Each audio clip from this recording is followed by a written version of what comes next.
Hello friends, कैसे हैं आप सब। आई होप आप सब बहुत अच्छे होंगे। तो फ्रेंड्स, आज की इस वीडियो में हम क्लास 10th की ट्रिग्नोमेट्रिक टेबल के ऊपर बात करने वाले हैं। बेसिकली आज की इस वीडियो में हम ये सीखने वाले हैं कि ट्रिग्नोमेट्रिक टेबल को हम प्रिपेयर कैसे करते हैं। एग्जाम्स में हमारे जो एंगल बेस्ड क्वेश्चंस होते हैं या फिर जो डिग्री बेस्ड क्वेश्चंस होते हैं, उनको हम ट्रिग्नोमेट्रिक टेबल के हेल्प से ही सॉल्व कर पाते हैं। तो उसके लिए हमसे टीचर ऑलरेडी बोल के रखते हैं कि बेटा ट्रिग्नोमेट्रिक टेबल को आप लर्न करके रखना, बट ये पॉसिबल नहीं है कि आप इन चीज़ों को लर्न करके रखें। तो आज उस टेबल के बारे में मैं आपको ये सिखाऊंगा कि उस टेबल को प्रिपेयर कैसे किया जाए, क्योंकि जब एग्जाम्स में आपके क्वेश्चन आए तो आप आंसर शीट के पीछे आप इस टेबल को खुद से ही बना सकते हैं और क्वेश्चंस इस बेस्ड जो होंगे आप उसको सॉल्व कर सकते हैं। तो आइए चलते हैं, इस ट्रिक्स को सीखते हैं। तो देखिए क्या होता है, एक्चुअली हमारा ये टेबल होता है। पेपर में क्वेश्चन क्या पूछ देगा, बताओ कॉस 45 डिग्री की वैल्यू क्या होती है, कॉट 60 डिग्री की वैल्यू क्या होती है। तो आपसे ऑलरेडी टीचर ये बोल के रखता है कि बेटा लर्न कर लेना।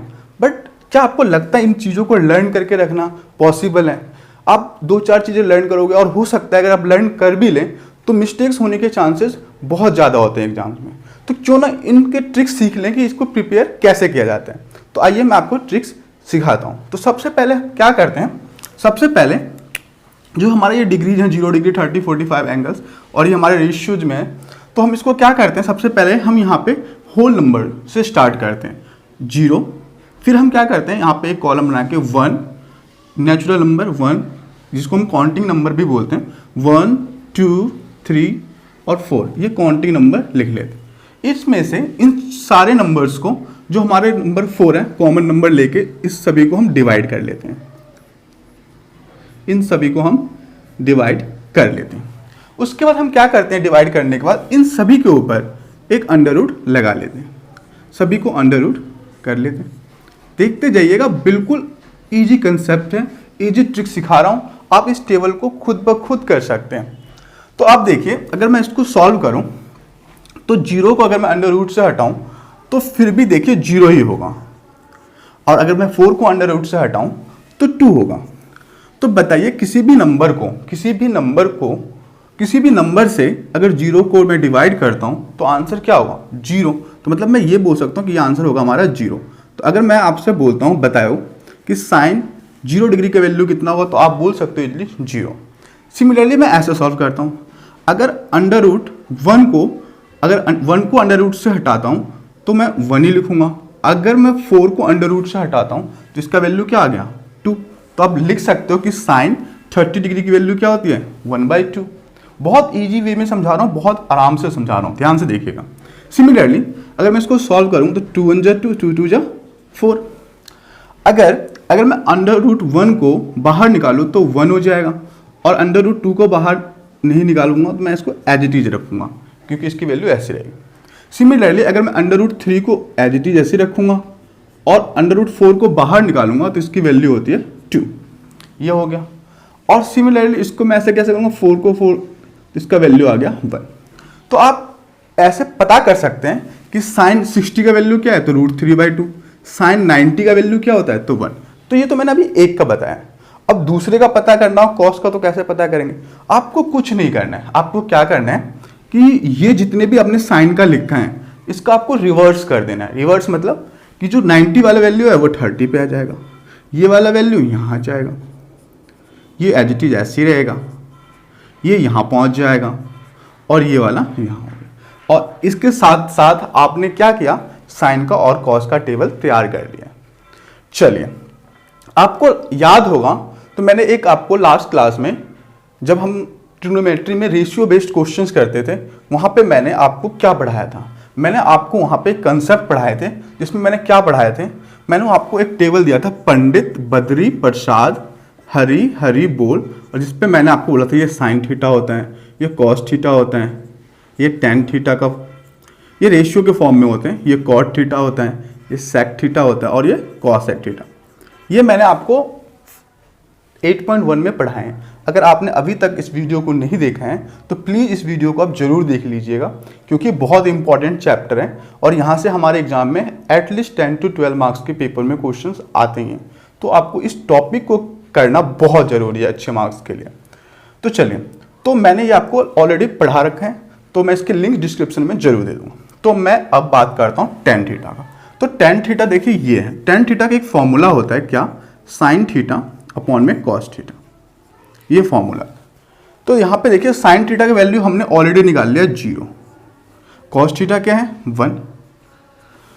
तो सिमिलरली वही हो गया, अगर किसी भी नंबर से अगर हम 0 को डिवाइड करते हैं तो वो आंसर क्या होता है, 0 ही होता है। तो मैं यहाँ पे ऑलरेडी इजीली लिख दूंगा 0, हमारा आंसर हो गया 0। फिर देखिए साइन थीटा क्या होता है, तो आप बोलेंगे 1/2। कॉस थीटा क्या है, तो आप बोलिएगा √3/2। अगर मैं इसको सॉल्व करूं तो आप क्या करेंगे सॉल्व, 1/2 इंटू 2 अपॉन में √3, 2 से 2 खत्म हो गया तो आप बोलेंगे 1/√3 इसका आंसर हो गया। तो आप डायरेक्ट लिख सकते हैं इसका वैल्यू 1/√3, आप ऐसे डायरेक्ट लिख सकते हैं 1/√3। सिमिलरली आप इसको सॉल्व करेंगे तो देखिए 1/√2 लिखूंगा, फिर ये √2 ऊपर जाएगा, √2 से √2 कट जाएगा, सिर्फ इसका आंसर हो जाएगा 1। तो मतलब डायरेक्ट माइंड में भी सॉल्व कर सकते हैं। सिमिलरली √3/2 अगर देखिए √3/2 लिखूंगा, फिर ये 2 ऊपर पहुंच जाएगा 1, 2 से 2 कट गया, आंसर क्या आ गया √3। तो इसमें टाइम नहीं लगना है, ये तो मैं भी समझा रहा हूँ इसलिए आपको टाइम लग रहा होगा। फिर देखिए क्या होता है साइन थीटा अपॉन में कॉस थीटा, साइन थीटा क्या 1, कॉस थीटा क्या 0।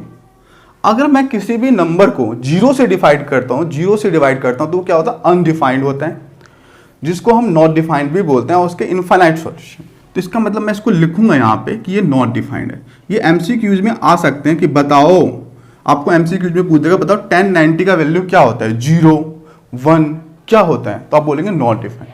तो ऐसे टेबल को लर्न करना बहुत जरूरी है, मतलब लर्न नहीं बनाना सीखना आपको बहुत जरूरी है कि कैसे प्रिपेयर किया जाता है। सिमिलरली कॉट थीटा का फॉर्मूला क्या होगा, तो कॉट थीटा को हम क्या करते हैं, देखिए कॉट के ऊपर 10 है तो मैं लिखता हूँ 1 अपॉन में tan थीटा।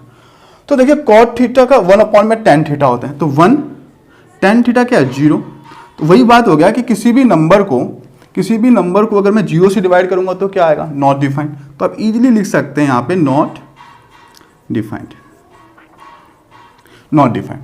ऐसे 1 अपॉन में tan थीटा, इसका भी करेंगे तो 1 का 1, tan थीटा क्या है 1 अपॉन में √3, तो ये √3 ऊपर पहुंच जाएगा। तो आपको कुछ नहीं करना है, आपको क्या करना है, आपको करना है रेसिप्रोकल। रेसिप्रोकल मतलब न्यूमरेटर को डिनोमिनेटर कर दो, डिनोमिनेटर मतलब tan थीटा वाला जो होगा उसको आप एक्सचेंज कर दो, न्यूमरेटर डेनोमिनेटर, डेनोमिनेटर न्यूमरेटर, मतलब √3 ऊपर पहुंच गया, नीचे 1 लिखो मत लिखो उससे कोई फर्क नहीं पड़ने वाला। सिमिलरली कॉट में भी अगर मैं करूँ 1 अपॉन में tan थीटा, मतलब इसका भी आंसर 1 होगा क्योंकि नीचे 1 को रेसिप्रोकल करोगे वही हो, ऐसे 1 अपॉन में ये √3 हो जाएगा क्योंकि नीचे कुछ नहीं है, 1 ऊपर चले जाएगा √3, और ये 0 यहाँ पे इजीली हम पुट कर देंगे। वही हम sec थीटा का फॉर्मूला करेंगे, तो देखिए sec थीटा क्या होता है 1 अपॉन में cos थीटा। यहाँ से आपने फॉर्मूला बना लिया 1 अपॉन में cos थीटा। cos थीटा वाला कौन सा है, ये रहा। तो अगर मैं 1 को 1 से डिवाइड करूंगा तो क्या आएगा 1 ही आएगा। सिमिलरली आपको कुछ नहीं करना है, आपको मैं क्या बोल रहा हूँ, आपको सिर्फ क्या करना है ऊपर नीचे न्यूमरेटर डिनोमिनेटर को एक्सचेंज कर देंगे, आप अपने आप हो जाएगा ये टेबल कंप्लीट। √2 ऊपर चले जाएगा 1 नीचे आ जाएगा, फिर 2 ऊपर चले जाएगा 1 नीचे। अब बताइए जो sec थीटा है, sec थीटा जो है हमारा, तो इसका यहाँ पे हम क्या लिखेंगे, आप बोलेंगे 0 ऊपर चले जाएगा, जी नहीं। जब 0 ऊपर चले जाएगा किसी भी नंबर को, क्या है हमारा 1, और cos थीटा देखिए cos थीटा में 0, तो किसी भी नंबर को अगर मैं 0 से डिवाइड करूंगा तो क्या होगा नॉट डिफाइंड होगा। तो आप सीधे बोल देंगे यहाँ पे नॉट डिफाइंड,